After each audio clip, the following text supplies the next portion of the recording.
Stokes Croft, Bristol's self-proclaimed cultural quarter, it's got its name from the city's 14th century mayor called John Stokes. In the 1920s it was a busy high street. It stayed that way into the 1940s where, like most of Bristol, it was hit by the Blitz. Stokes Croft never fully recovered and since has been plagued by derelict buildings. It's still a well-documented problem with Perry's Carriage Works still standing derelict after numerous proposals for renovation over the years. In recent times, however, with the formation of the People's Republic of Stokes Croft, they're clearly trying to turn this around. Before the PRSC was established, Stokes Croft was very neglected by the council. For example, like the buildings over the road where Biblos was, they were all abandoned and unusable. Now with the work of the PRSC has helped restore them. Now they've now been taken over by businesses and they've been pretty successful. So I believe Stokes Croft needs the PRSC because otherwise it gets neglected by the council really.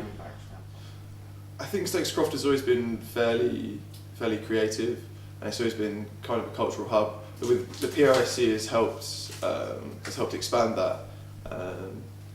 It always has been a fairly sort of liberal, creative area. Yeah, that's the other focus of the PRSC is promoting local artists and working with the local community to produce products. Like for example, these mugs are produced next door. A lot of them are produced by Bristol artists. It's not just the PRSC who promote local artists, it's the place itself. With one of Banksy's most famous pieces based here in Stokes Croft, it's brought about a form of colour, expression and for some savvy businesses, advertising.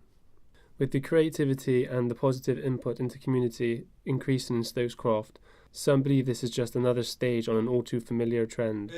This is the tail end of the gentrification process, which has happened in St Paul's over the last 10 years. And I've been squatting on and off in St Paul's over those years, and us as squatters, we were a major process in that because we were people who would occupy derelict buildings and then kind of make it more safe, whereas before it had a bad reputation with Frontline and all that, and people wouldn't want to come, you know what I mean? But because sort of more like, people like me, artists, whatever, move in, that kind of makes people feel a bit more safe.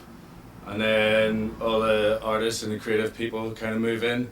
And then after that, it's kind of more posher people, tail end move in, sort of forcing the locals out basically with the house prices.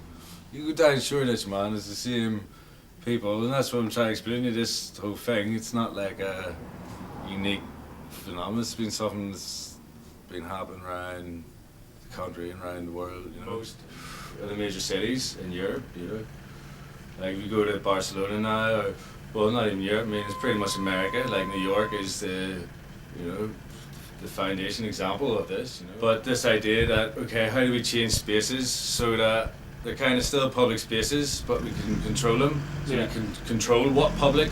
We only want our type of public, that buy. You know what I mean? So that's when you'll see all these like little nodules will start appearing and bus stops that are slanted so you can't sit down on them, and anti-graffiti paint, and all this sort of,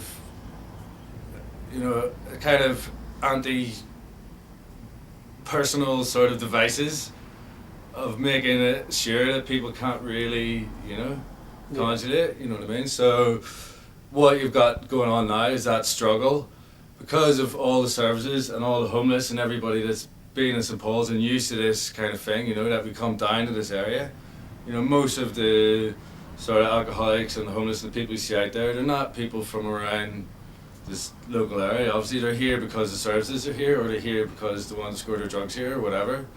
Do you know what I mean? So there's now a struggle, and Turbo Island's a classic example of between, okay, how do we sort of move on these people, we want the nice people, and now you see Hamilton House there with a sort of fenced off kind of nice garden. Oh yeah, fenced off the you know what I mean? Yeah. So, but it's a tricky line to tread, because at what stage do you, and this is what's always been the problem with this building in particular, is that because it is where it is, right on the corner, and because it's never been bias or prejudice of what class or what type of people or what problems they might have to come in here and use the place here. You know, it's always, you know, it creates a lot of tension then, obviously, because there's people trying to do creative stuff.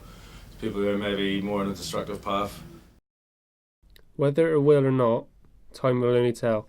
But in the meantime, there's still a lot to get out of Stokes Croft. Give me spots on my apples, believe me, the birds and the bees. Don't it always seem to go? You don't know what you've got till it's gone. They paved paradise, put up a parking lot.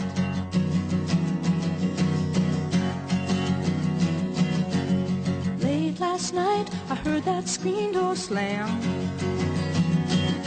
and a big yellow taxi come and took away my old man.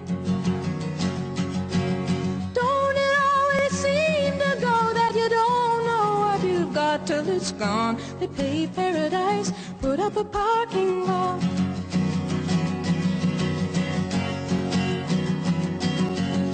Late last night, I heard that screen door slam, and a big yellow tractor come and took away my house. It took away my land. I said,